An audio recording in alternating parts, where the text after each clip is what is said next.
Il faut réfléchir en amont pour avoir des hôtes du Père Noël bien remplis au mois de décembre. Et alors les professionnels s'y mettent même avant septembre, déjà de quoi le mai à juin. Mais là, c'est tout à fait intéressant, cette réunion-là. Ça concerne qui? Qui juge? Alors, qui juge? Les parents, les enfants et quelques journalistes. Et ce qui est très intéressant, c'est qu'il n'y a pas toujours le même point de vue. Alors l'objectif, c'est quoi? C'est d'une part d'éviter qu'il y ait trop d'invendus, mais surtout, c'est d'éviter les ruptures de stock. Imaginez le Père Noël déposant un bon pour cadeau sur le sapin. Ça n'est pas possible. Donc, il faut savoir ce qui va plaire aux enfants. Et on est souvent surpris par les enfants. Alors, pour savoir quels sont les jouets à fabriquer en plus grande quantité que d'autres, pour les fabricants et pour les commerçants, les deux fédérations se sont réunies et organisé un grand prix. Alors, on a eu 360 enfants, leurs parents, on leur a donné des jouets, ils ont testé. Une psychologue a analysé le comportement des uns et des autres. Et ensuite, eh bien, on a quand même une meilleure idée de ce qui va plaire en décembre. Donc, c'est les professionnels qui organisent ça. Absolument. Avec le résultat qu'ils ont pu obtenir là. Ils ont les délais nécessaires pour mettre ça en chantier. Ils ont les délais nécessaires pour aujourd'hui fabriquer et que tout soit prêt pour le mois de décembre. Bon.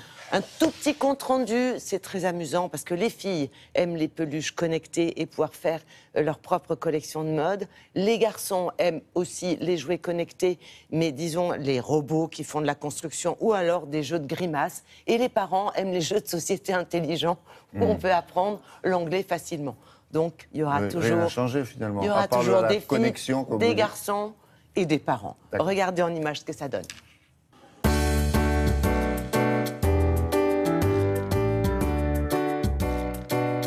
Nous avons retenu 50 jouets issus de 50 fabricants comme étant les plus innovants. Ces jouets ont été mis à la disposition des enfants. 360 enfants sont venus. Ils ont pu jouer pendant toute une journée dans une salle dédiée, essayer les produits. Bon, ils étaient bien sûr accompagnés de leurs parents. Pourquoi il te plaît? Tu pourrais écouter des histoires extraordinaires? Les 4-10 ans ont pu tester des produits un peu dans toutes les catégories de jouets, donc des jouets d'imagination, des jouets de construction, des jeux de société, des jouets d'action aussi. Aujourd'hui, on voit encore une différence entre les garçons et les filles. Les filles, par exemple, sont orientées de façon très forte sur un jeu leur permettant de créer des vêtements, de les faire vivre au travers d'une appli, alors qu'on a vu les garçons aller plus sur des jeux d'action qui leur permettent de bouger, de s'affirmer. Les enfants d'aujourd'hui, ils sont attirés par les jeux qui développent du sensoriel, de l'affectif, du langagier, du moteur. Et ce sont des enfants inscrits dans la modernité, ils aiment le high-tech. Prends-moi dans tes bras. Tous les jeux qui ont fait de l'alliance entre leurs fondamentaux, les choses qu'ils retrouvent avec plaisir, et la technique ont eu évidemment un grand succès, mais pas seulement.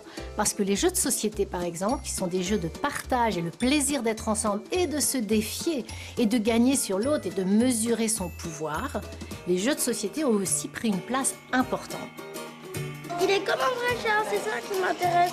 Les jeux stars, ce sont les jeux qui donnent du plaisir, où l'enfant est acteur de son activité ludique, où il peut partager et où il va trouver une modernité. Trop chou. Qu'est-ce que c'est que le jeu des grimaces? Alors, c'est un jeu, vous avez des cartes il faut reproduire différentes grimaces qui correspondent. Sur les cartes, il y a des grimaces. Vous tirez une carte, il y a une grimace. Il faut la faire. Il faut la faire et votre partenaire doit reconnaître de quoi il s'agit. Ou de qui il s'agit. Ou de qui il s'agit. Il paraît que ça apprend aux enfants à s'intéresser aux autres. Voilà. Alors, le jouet, rappelons quand même que c'est un marché monumental. Hein. C'est 3 milliards d'euros. Et savez-vous quelle est la moyenne consacrée par enfant, par an? Je vous rassure, tout membre de la famille confondu et toute fête confondue, c'est 235 € par an et par enfant. Ah ouais, j'aurais dit moins que ça. Ouais. Et oui, moi aussi, j'aurais dit moins que ça. Mais entre la livraison du Père Noël, les anniversaires, les différentes fêtes au fil de l'année, c'est quand même un beau budget, donc il ne faut pas se tromper. Merci Isabelle. Laura du Web a quelque chose à vous dire concernant les jouets? Oui, concernant les jouets et les enfants, bien sûr. Je voulais vous parler d'une nouvelle petite start-up qui s'appelle C'est dans combien de dodo? C'est l'histoire d'une maman dont le fils ne cessait de dire « Maman, c'est dans combien de dodo mon anniversaire? Maman, c'est dans combien de dodo la rentrée scolaire ?» Et finalement, à part le calendrier de l'Avent qui vous fait un décompte jusqu'à Noël, il n'y avait pas de calendrier qui vous faisait un décompte avec des petits cadeaux jusqu'à un événement précis. Ben, elle l'a créé, C'est dans combien de dodo?